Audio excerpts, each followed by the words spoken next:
Thank you, Dr. Mazina, for that informative session. We'll now move on to the next expert session on eco-handlooms by Mr. Ramesh Basmaji, founder of Fabusi, Kuwait.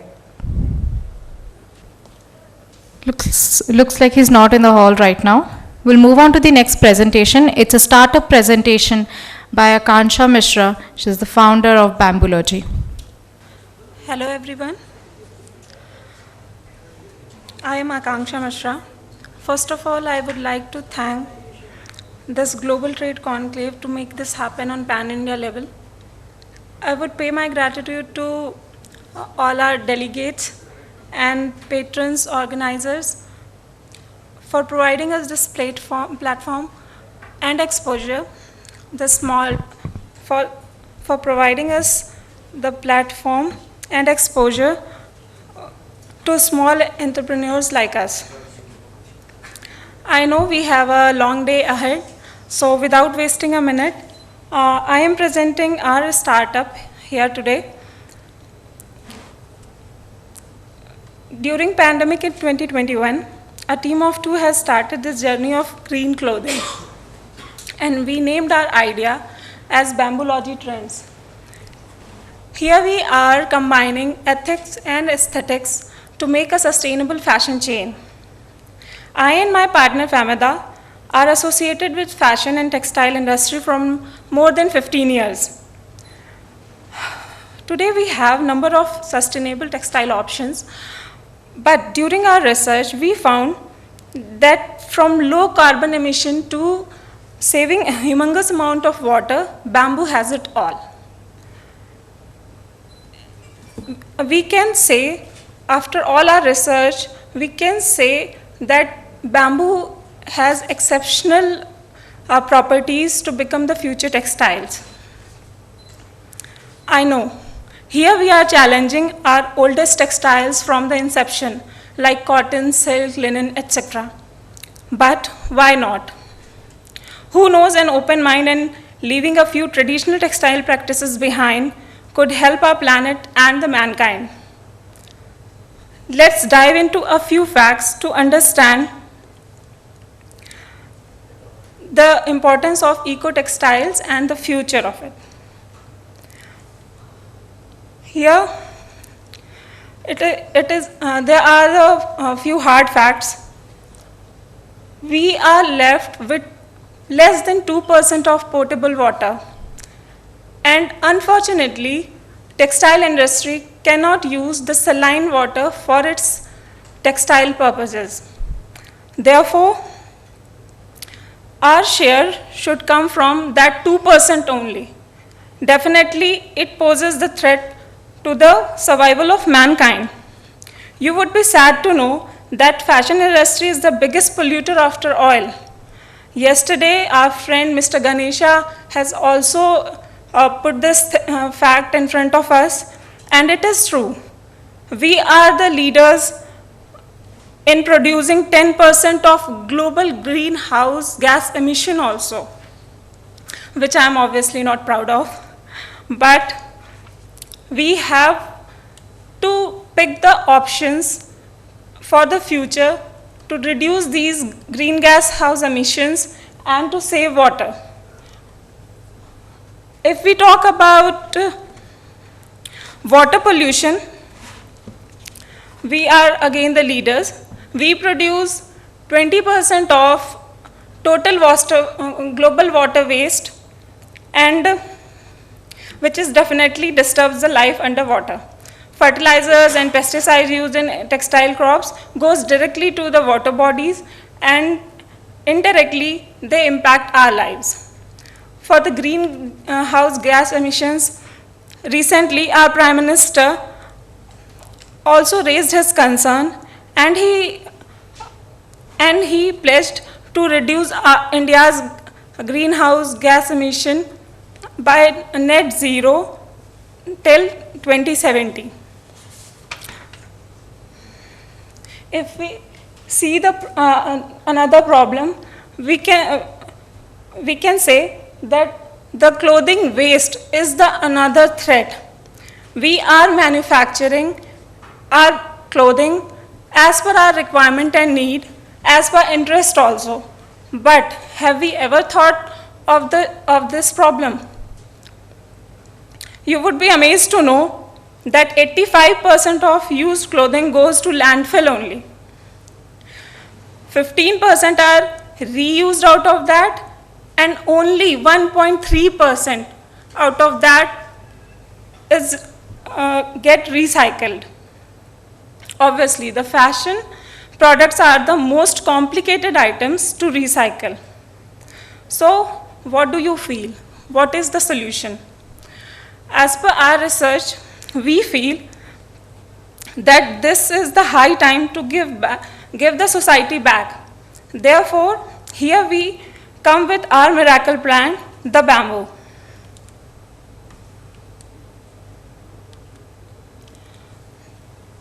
So here we are representing a few solutions through the bamboo crop.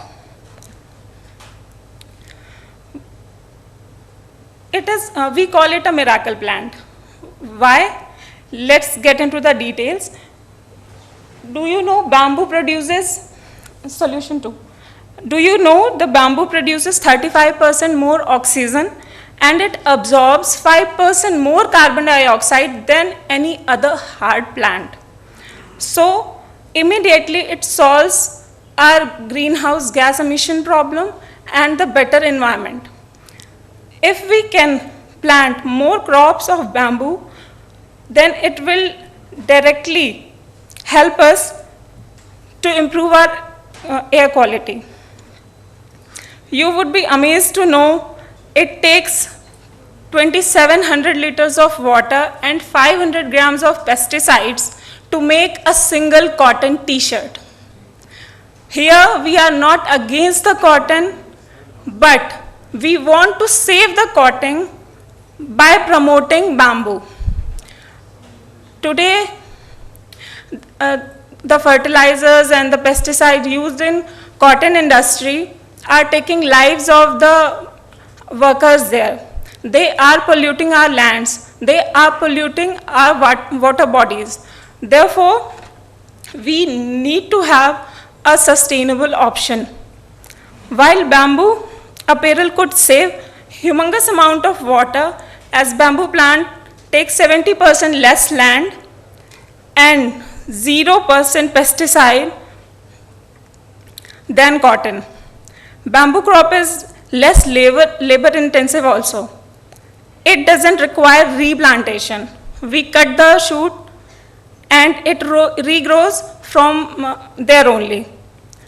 For a healthy bamboo crop, there is no need of pesticides as it is a pest-resistant plant. Therefore, it reduces the usage of 500 grams of pesticides per garment. No bacterial growth means no bad odor, no infections, no rashes, no irritations. That makes it a very healthier textile option for your skin troubles.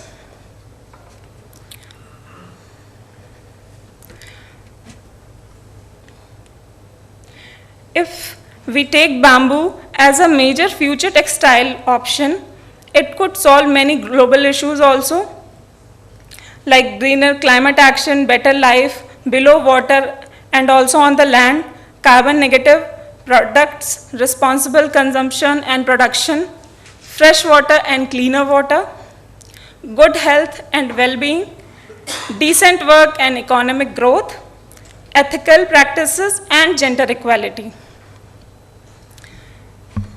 I have also raised this concern of mine in earlier textile conferences as well, that we have a major amount of bamboo in India at Northeast, and we have our handlooms also there.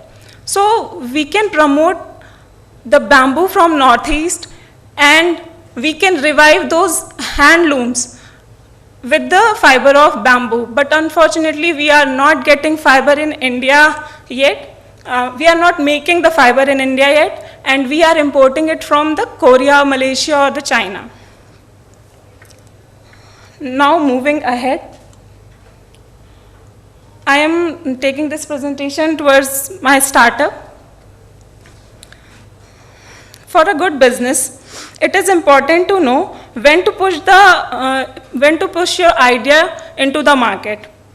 Therefore, when we took a pause from our rushing lives during pandemic, we realized that we are doing nothing for our mother nature. We are sitting in this industry, we have resources, we have all the technical knowledge, but we are not doing anything for our planet or our Mother Earth. During this period, people get more aware of their hygiene practices, they got more aware about their health, and started investing in natural and health-oriented products. If we see the future from this point, bamboo could create revolution to the textile industry and fashion industry due to its chemical-free healthcare properties. In another aspect of time, to cater the need of 3 trillion size of fashion industry, we need a faster crop to fulfill all our needs. In comparison to cotton, bamboo crop matures 6 to 8 times in a year, while cotton gives us only 3 to 4 crops per year. Therefore, in lesser water and no pesticide consumption, we can get a better hygienic fiber. I know we cannot depend upon any one fiber or any one textiles to fulfill all our needs. We need cotton, we need silk, we need linen. But bamboo can fill the gap. We are saving cotton because cotton is exploiting our water bodies, lands, etc. So, to conclude this point, I would say that bamboo can majorly fulfill the requirement of booming population. If I move to our third point, for a good financially potential business, we have not only studied to pick our eco-fiber, but also we did our research to choose the focused category, the profitable category. In India, we feel women's intimate wear and active wear section are quite neglected. The projection says global activewear apparel market size has the potential to grow by USD 157.1 billion during 2020 to 2024. In India itself, we see a 14% growth in the same segment. While the big players of activewear industry are more focused towards men-centric clothing. And I won't hesitate to say that their basic range of product causes a dent to our pocket. They are using polyester and other synthetic fibers to most of their products, and after that, they advocate that their product is breathable, they have the dry fit, and their product is 4-way stretchable, etc. But they don't talk about the disposal. If they are using almost 80 to 90% of synthetic and polyester to their activewear, then what about the disposal?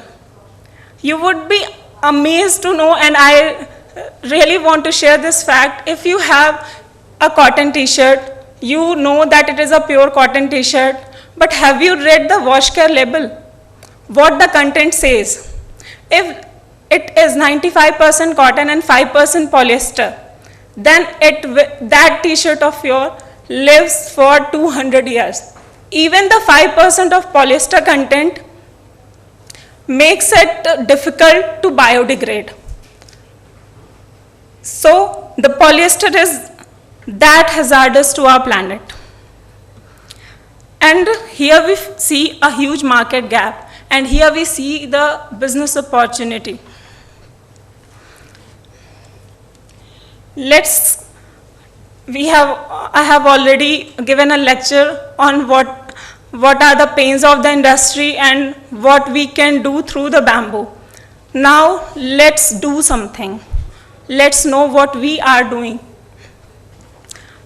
As a differentiator, our product is eco-friendly, it is biodegradable, and to fulfill this market gap with our miracle fiber, we have created 100% pure bamboo fabric. Our fabric is a spun bamboo viscose, which has these key features. It is antibacterial, it is anti-odor, UV rays protector, and thermoregulatory.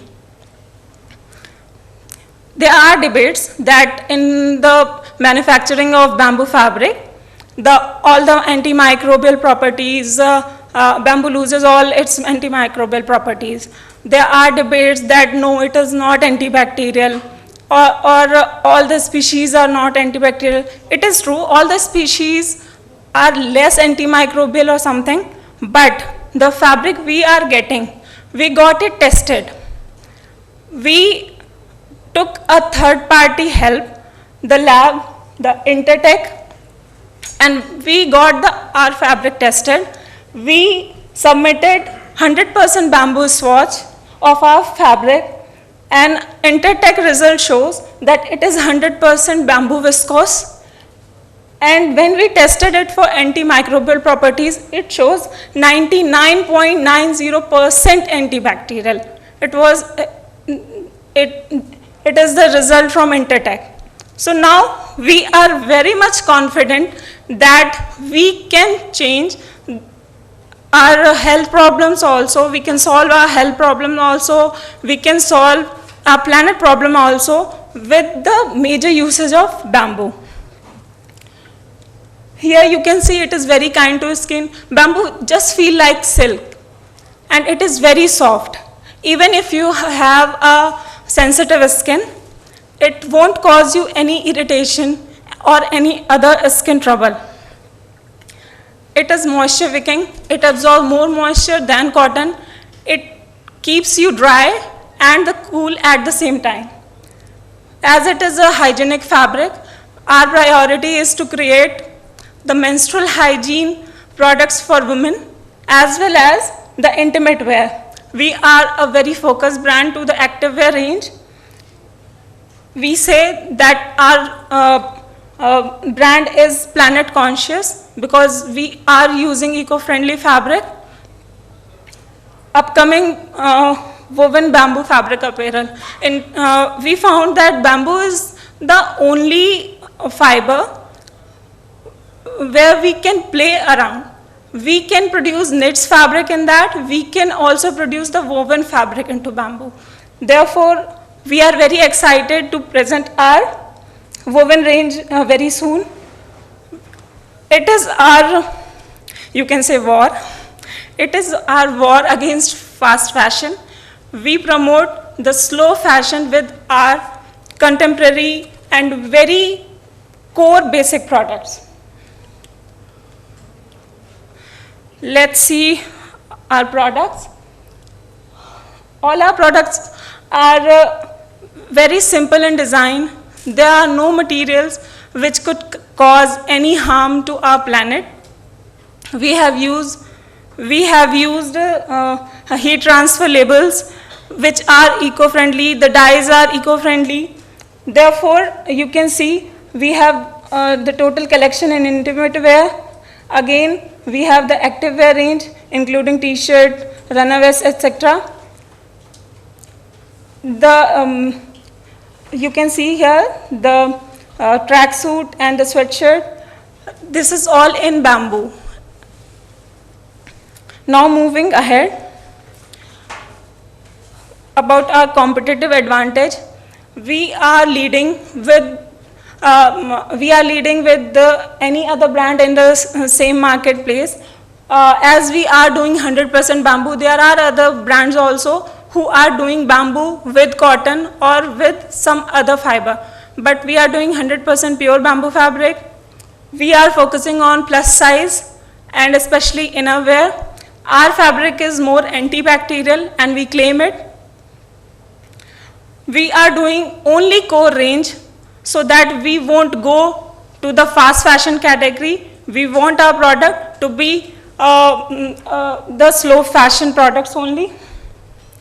Now if we talk about the market size, from the Business Wire source, the global eco-fiber market size is expected to reach USD 69 billions by 2025. With all our uniqueness and technical expertise, we can address the market size of 40 billion. And according to our financial projection plan, we are confident that we can target the market size of 298 million in next 5 years. With the help of few rounds of VC fundings. During our journey until now, we have not taken any support of government subsidies. Now is the time when we are ready with our financial roadmap and revenue model. Therefore, I am at the end only. Our target market is India. We are targeting conscious customers who are more aware about planet and their health. After 2 years, we will definitely cater our international customers. And you would be surprised to know that the interest we are receiving from international customers is far more than what we are seeing in India. But we want to get same traction for our own, in our own country first. We, as a company, we are working as a Femi Fashions, and Femi Fashion is already providing sustainable products to the international market. We are a buying agency, and it is our brand, Bamboology Trends. So, with this, I have come to the end of my small talk with you. If there are any questions or queries, you can contact me later. Here is our official number. We would like to take any query or questions if you have. Thank you so much. Thank you, ma'am. That was a very informative session on how to save the planet Earth in some way. Now I invite Mr. Siven Siloyee, CEO and founder, Siloy Trading Company Limited, Mauritius, to give a startup presentation on digitization in fashion and technology. Thank you so much, Master of Ceremony. Thank you. I thank the organizer for having taken this brilliant initiative to host this event on eco-textile and to have given me the opportunity to address the audience. So, good afternoon, everyone. Thank you for your attention. I will speak on digitalization and the textile ecosystem. But just before me, I was very impressed to hear the speaker just before me talking about bamboo and the eco-textile industry. This is very, very connected to what we are trying to do today. And my role as a speaker now is to bring to you how nature and technology, that is how bamboo and digitalization can work together to promote what we are trying to do. So I feel that this symbiosis is so important to what we are talking today. For example, the bamboo and the digitalization. I'm also very happy that a number of students are in the audience because this is the future. This is the new approach, and I'm sure they will bring a lot to the textile industry, to the eco-textile industry, and I applaud the audience of the students who are here to bring this forward. Thank you.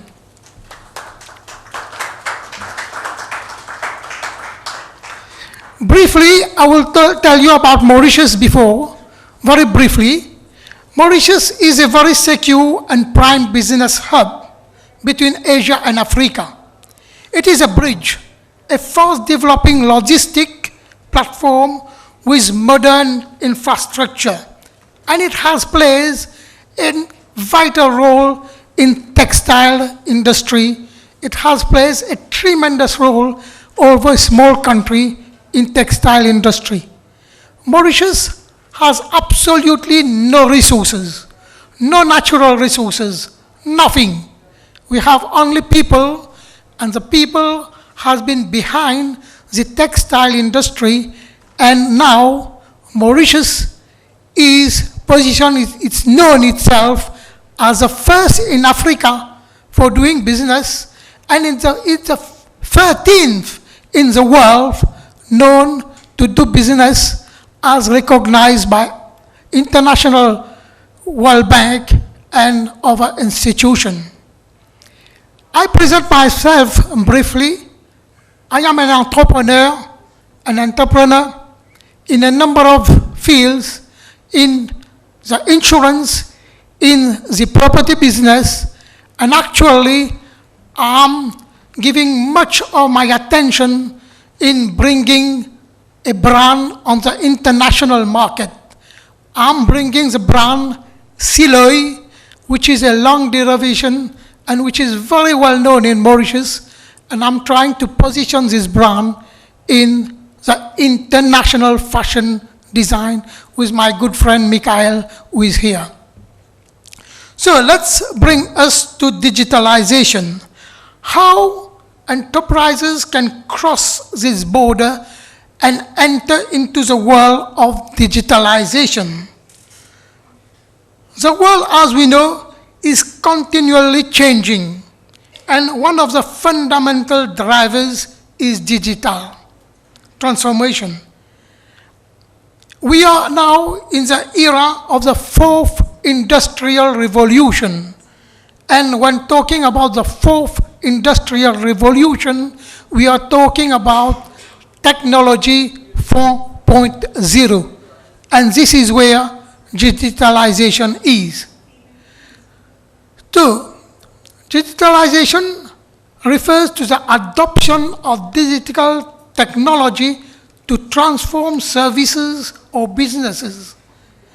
This is achieved only by replacing manual operation processes with digital ones, or replacing outdated digital technology with upgraded technology that is digital.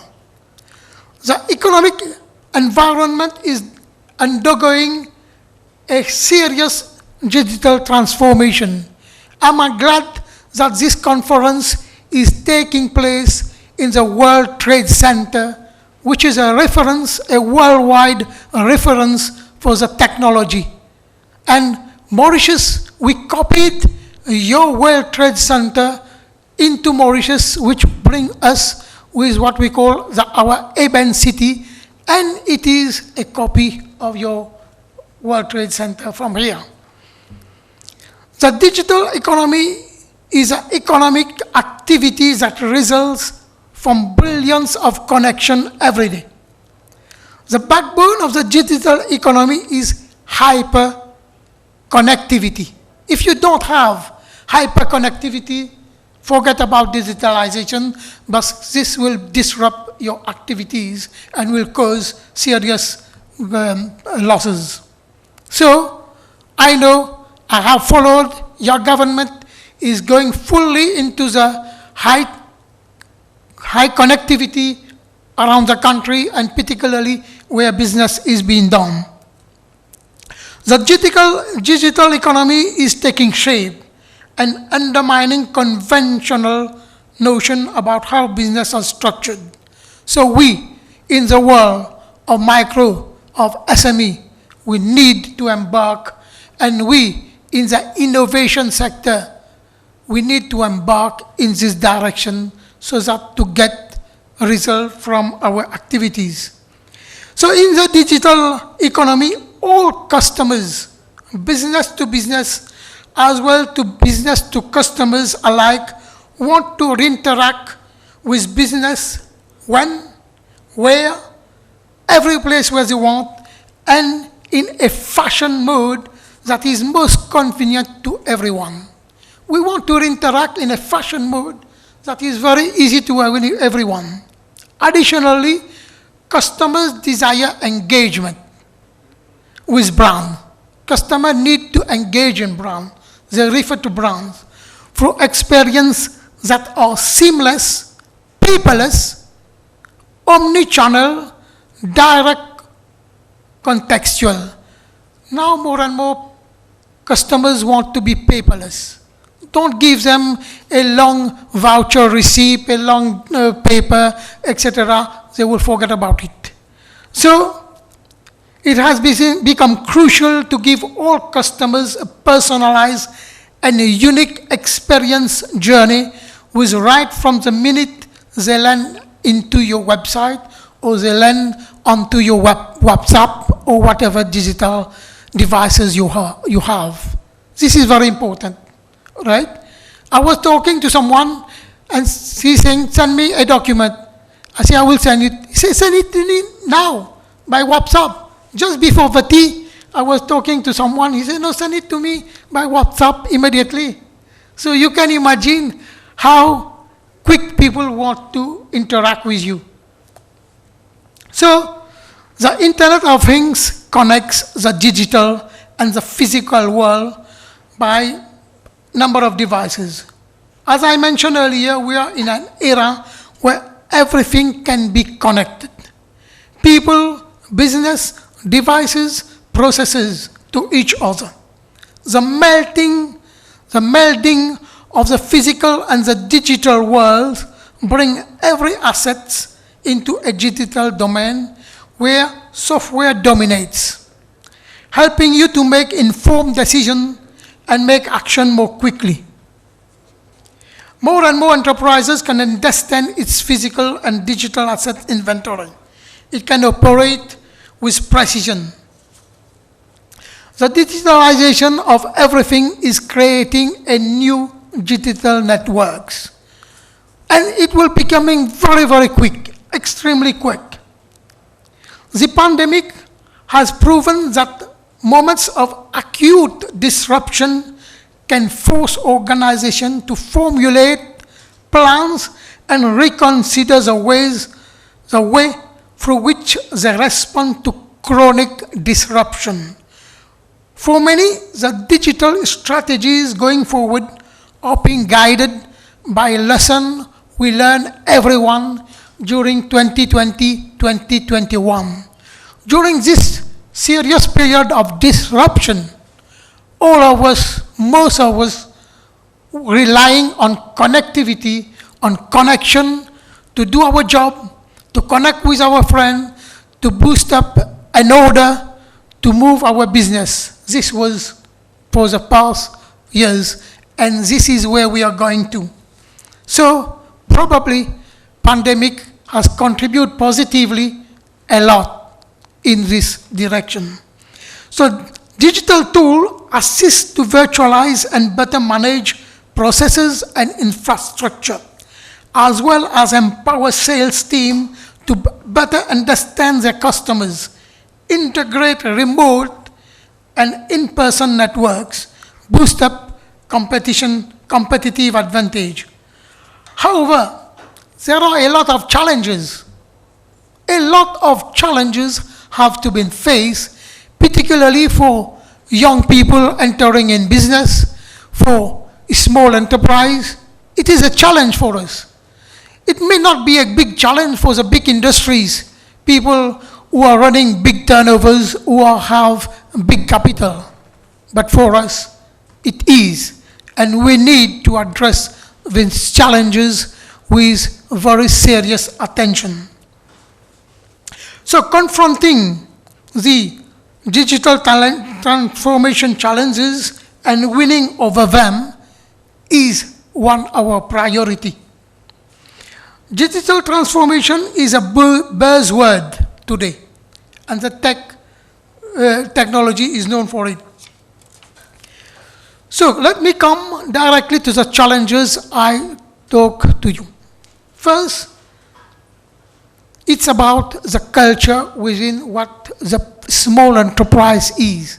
a small enterprise have a different culture, doing things differently, probably day to day or probably direct to person. But now it's a question of changing this culture and bringing that technology to our activities. This will help us. And the reality is that this digital transformation is not just about technologies. It just is also about our attitudes. It's also about our skills. It's also, I mentioned to you about our attitudes.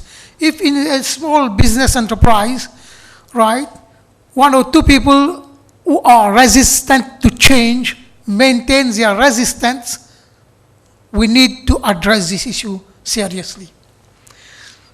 Of course, we have also the lack of resources, because in small enterprises, people do not probably got enough time to devote to training or to re-skilling, whereas the priority is to get things done because it is their daily bread and the bread of their families.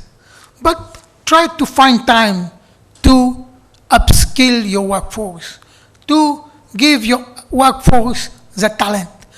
Don't necessarily try to go and look for talents elsewhere, whereas you can upgrade your people from inside as a first priority.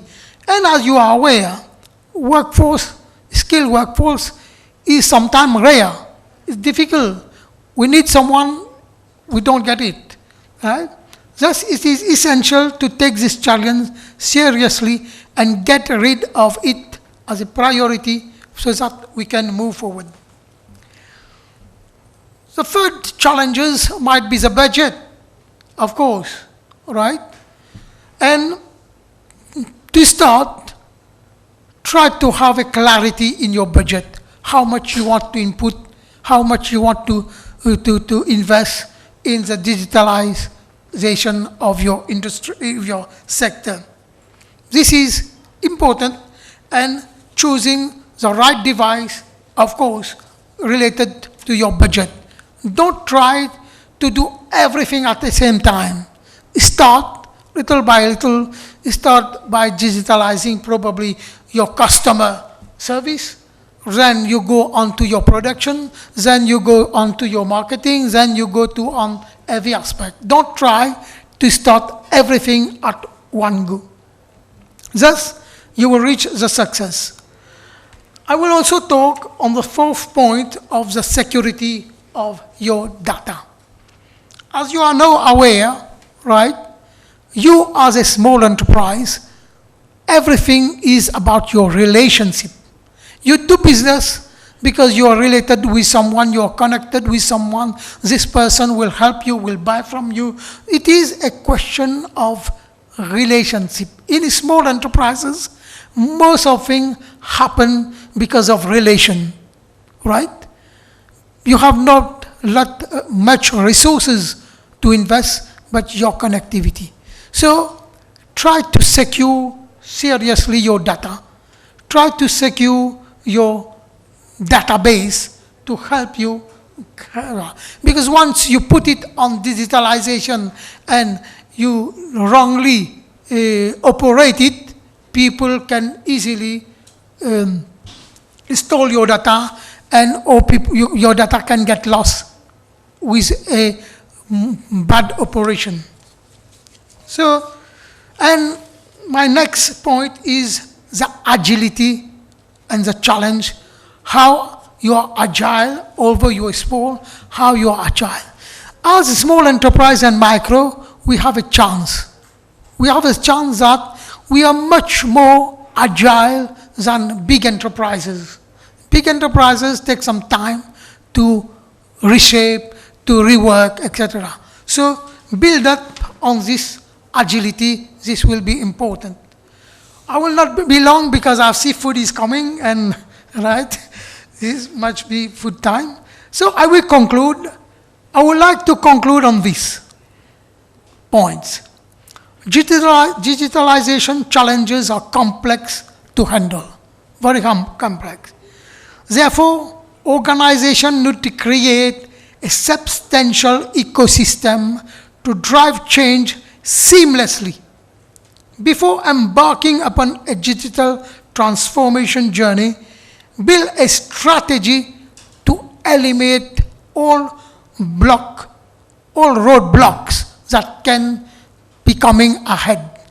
Try to brainstorm, try to think about it, try to put what could be the different roadblocks that could be in front of you. Once you have this, and you say, if this is a problem, what will be the solution? If this will be the problem, what will be the next option?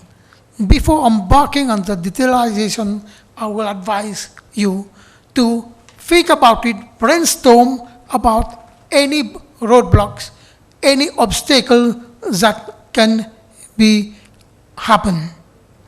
Note, investing in emerging technologies won't equate to complete successful digitalization. Even you invest in technology, it won't move anything. Yesterday I take an example. You can have the very best technology. You can, for example, have the best optical fiber in a country. Mauritius has been fibered 5G all around the country. But you can have this 5G. If there is no trained people behind it, nothing will happen. You can have the very sophisticated tools or telephone to call client or to send mail to clients or whatever. If there is not one people behind it, nothing will happen. So the richness of people is important to bring you digitalization. So I will conclude and say, to cross the digital border, we must first cross the bridge of the devices. What device we will need? Do we need such and such devices? It is a strategic outpost for your business. Know what devices you will need. Upgrade the skill of your people.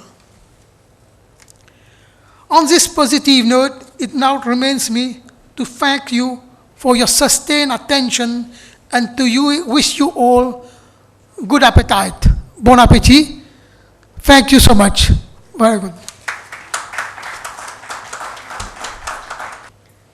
Thank you, sir, for that informative session.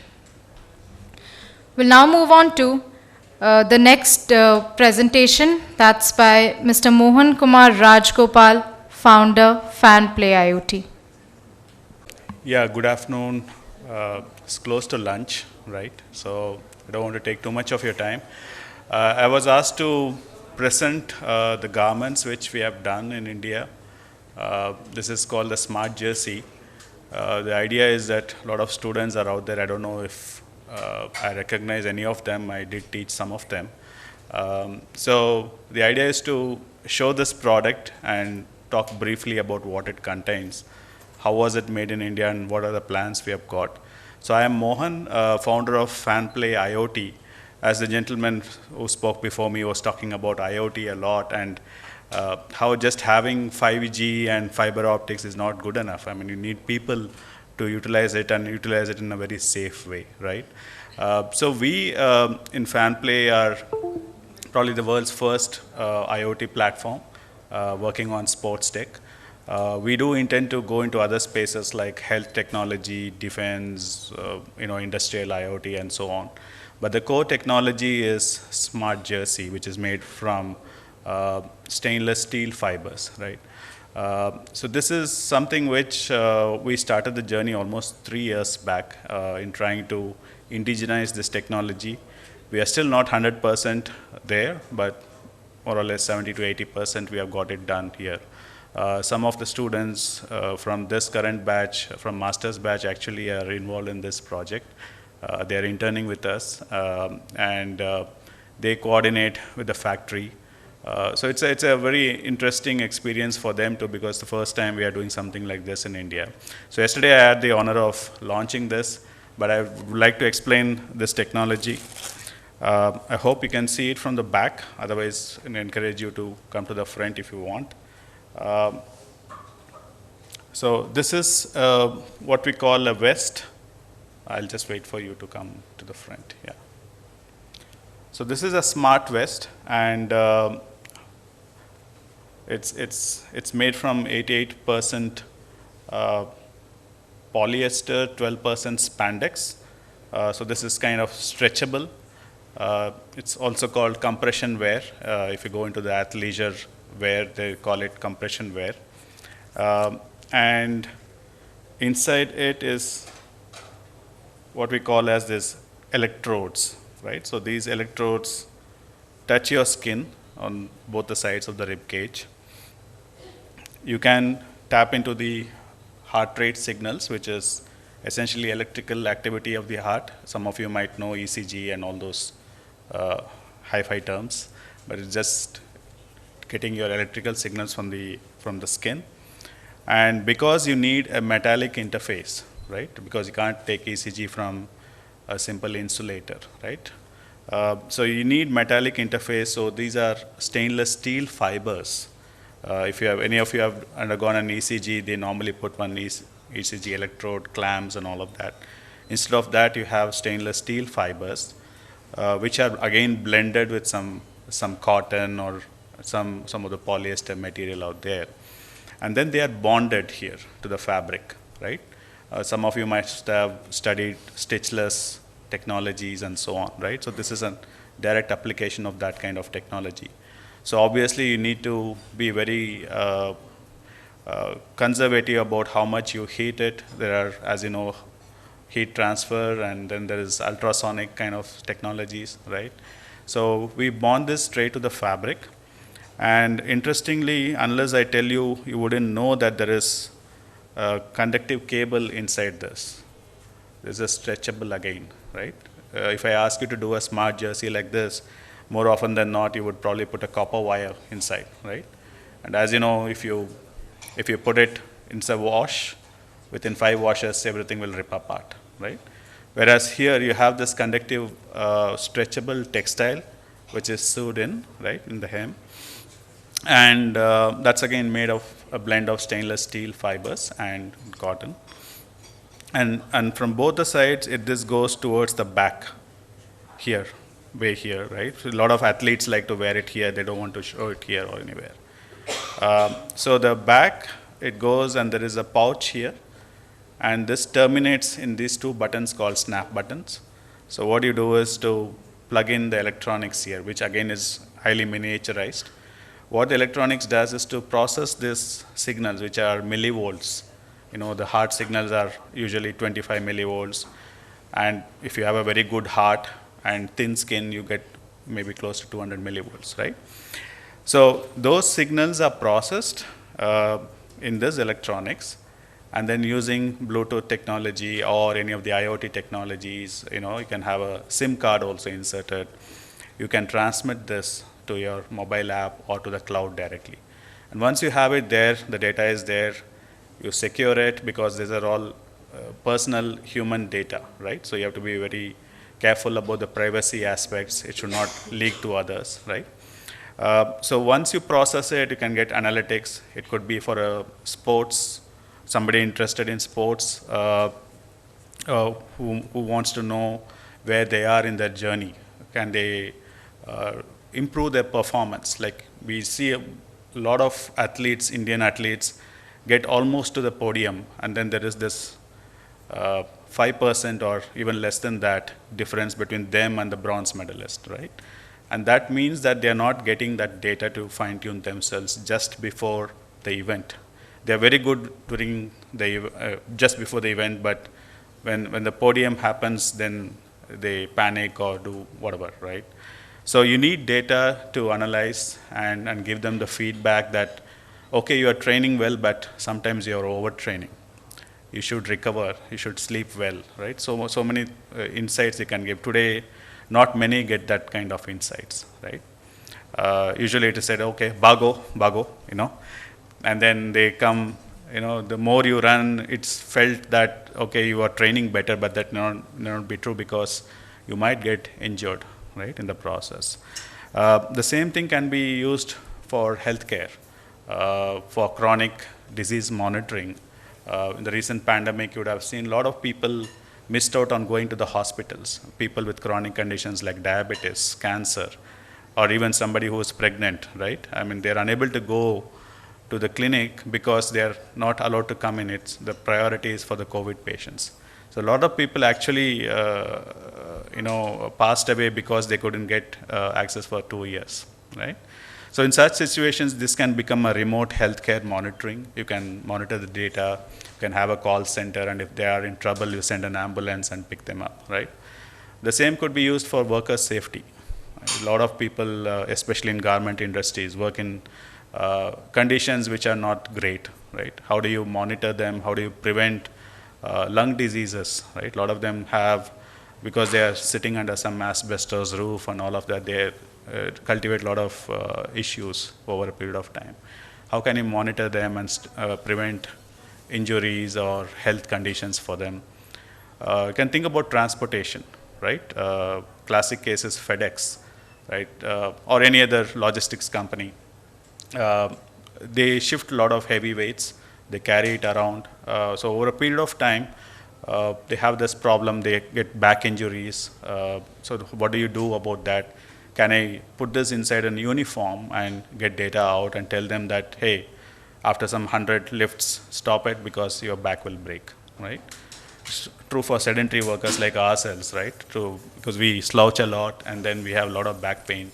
That can also be monitored, right? So many applications. You can go to military. The same conductive fabric can be used to heat your wear. It can be a thermal wear, an active thermal wear. Instead of having pads of fur on yourself, you could actually have a garment which can be heated up over a period of time. So plenty of applications, but the core thing is to see how well this can be washed. Is it safe on yourself? Will it cause allergy? What if this is very abrasive to the skin? How do I change the the composition so that it's not allergic to you? These are the things which you folks actually have to be thinking about, right? And what are the kind of fabrics I need to mix it with so that it's tight on the skin, but not too tight also, right? Because people will say, okay, I don't want to wear this, right? And can I include breathability, for athletes like the dry fit, Nike dry fit? You need the ability to take away the sweat, right? We started with sports because we feel that will actually stretch your engineering prowess, right? Because if you're a patient, you're lying down somewhere and maybe you don't have to take too much of pain to put this on some of them. But if you're an athlete, you are stretching yourself a lot. You're moving around a lot, dirt, grime, sweat, heat. And in future, we are thinking of even putting hydration sensors on this. Because the advantage of a smart jersey compared to any of your wrist wearables is that it has got a large surface area, right? I can put many more sensors on this and make it comfortable and get very rich data, right? So that's about it. And any questions? Yeah, I can answer some 2 or 3, then later on, because in the interest of time, we can always.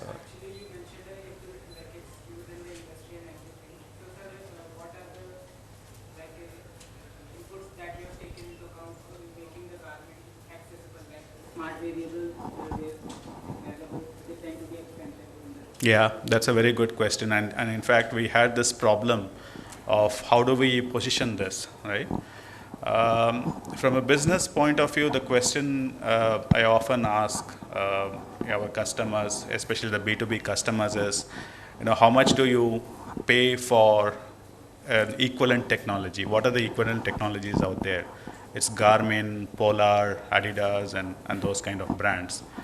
And when you import that, it's almost like $15,000, right? I mean, that's the minimum, the basic version. It could go, if your favorite is Apple Watch, maybe it's higher, and Samsung gear, it's much higher, right? When we look at athleisure wear of today, it's about the premium brands is like 2,000 to 4,000 kind of range, right? So the sweet spot, I believe, is somewhere in between, right? If I can price this such that I get the apparel almost at the price of your athleisure wear today, right? You take any of the brands, it's like 3,000, 4,000 bucks. And then I give the electronics as a subscription model because it doesn't work without the electronics. You need to see the data.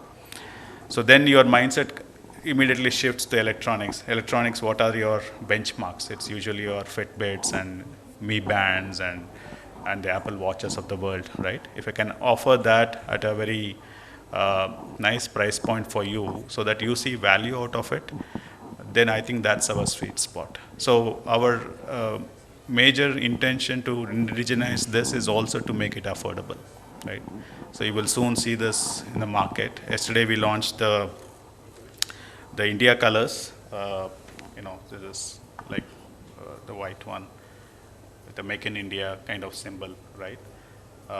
So this is something which we feel we can take it to many industries. As you know, the volumes come, the prices go down considerably. And we have already made inroads into manufacturing this locally, right? So this is happening in Bangalore actually. The electronics, we are getting it done from Mysore. So it's, as I said, it's not 100% as yet, but we'll get there, right? And the other versions of it, like the thermal wear and all of that, will be the products which we'll focus on in the future. Yeah. What's your vision for the healthcare industry? Since you just spoke about electrocardiogram and Right. for echo scan and all that. Usually it keeps changing for a patient very frequently. So do you have any future vision for bringing out such products for the healthcare industry? Yeah, again, a good question. I think the idea behind this company, though it's got a sports flavor, we'll be launching it in IPL. We have tied up with CSK. The idea behind this is actually preventive healthcare, right? So if you look at India, 65% of the demographics is less than 35 years of age. It's all the young crowd, right? But if I go and try and scare them and say, get your ECG done, they're unlikely to do it, right? So sports is a medium I can connect to them and say, take this, do whatever you want to do in sports, but by the way, you have a preventive healthcare proposition for yourself, right? But when you come to the age group like yourself and me, right? It's already a given that we are more reactive, right? We wait for something to happen and then we rush to the hospital and then worry whether there's insurance cover and so on. We have seen this during the pandemic a lot. What we are trying to do, especially with the help of the government, is to position this as a continuous monitoring solution which can be offered through various hospitals, right? Because at the end of the day, you still need a doctor or a clinician to intervene and see what is the problem. Because we as a technology company can put this on and get the data, but for somebody to analyze with all that AI and artificial intelligence which is being talked about, people still rely on a doctor, right? So they want the doctor to see the data and say, okay, is it okay or not okay? Is this person needs to be brought into the hospital for some reason? Is he having a heart attack? We have had recently, I've seen some even film stars have passed away, right? And had they had something like this and we knew their profile, maybe it could have been prevented, right? So certainly it is going towards healthcare, and we are also looking at global markets for the same reason. But we want India to be the manufacturing base, and also because we have IT and electronics in the same country, it's easy to solution all this together and go global, right? So that's the vision we have got. I have two questions. Give the last one first. Sir, the second part of the question, like it wouldn't be a question, like I wanted to hand feel the fabric Yeah, to just sure, export sure. it. Yeah. So the actual question would be like, when you say electronics, the main thing is that two things. One is battery backup and one more is data transfer. As you said, like you can use Arduino technologies and stuff for data transfer. But what about the battery backup? Like how long can this transfer data?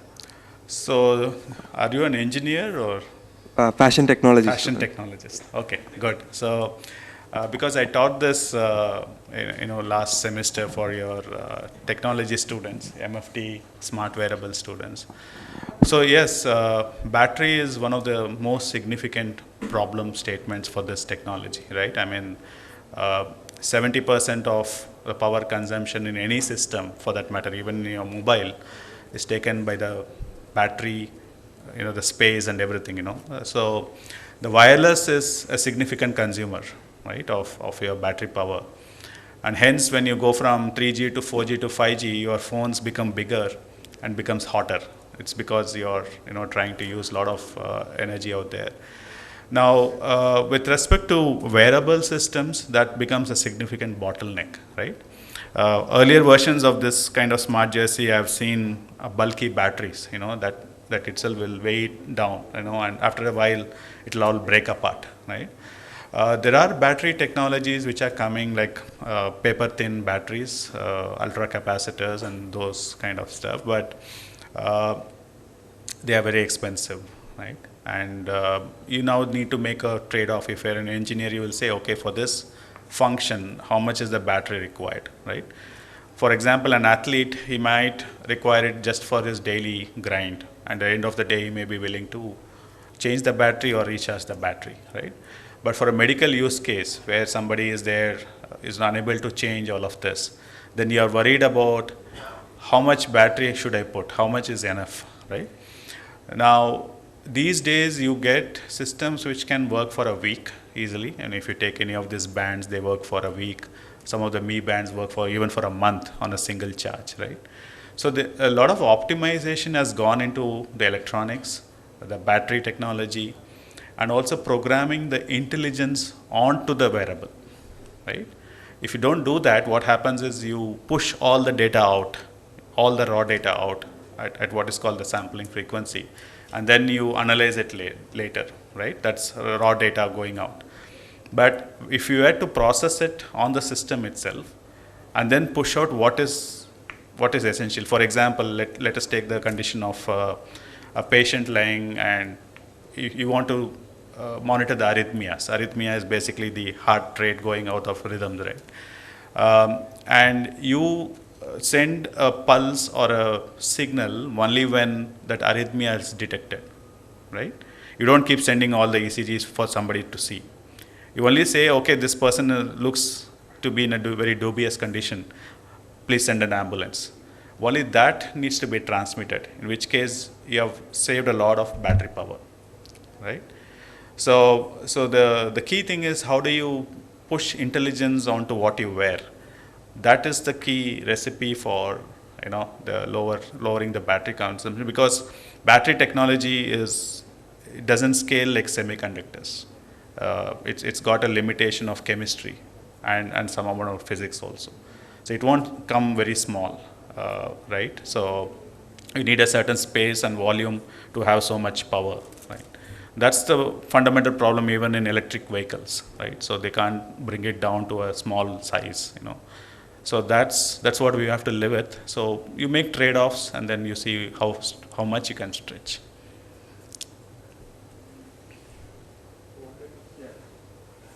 Yeah, so we'll wind up, I think. Yeah, I will hand it over, but the presentation is over, I can come over there. Yeah. Thanks a lot for your time. Bye. One question I think is. Sir, just want to know about this absorption for that sweats and washing sustainability, Right. That I want to know. Yeah, so this is washable. We have tested it. Usually apparel is washed for, certified for 30 washes. Okay, right? Okay. People normally say 20 to 30 washes. We guarantee for 50 washes. Okay. When we experiment and do it in the lab, we do almost 100 washes. Okay. Right. It is still okay. The question about absorption. So this is, we can have a lot more technologies on this. This is a very basic fabric. Okay. But we already have a version where we have something called a dry, it's called a wicking technology. So what it does is to basically absorb the sweat and release it, right? So you don't feel very sticky actually. Okay. Right? So that's also there. Thank you, sir. Yeah. Thank you. Thank you. Thank you. Thanks for your attention. Bye.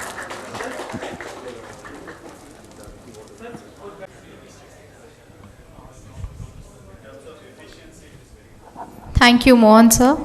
That was a very informative presentation, and all the students have gathered there for seeing the product, I see.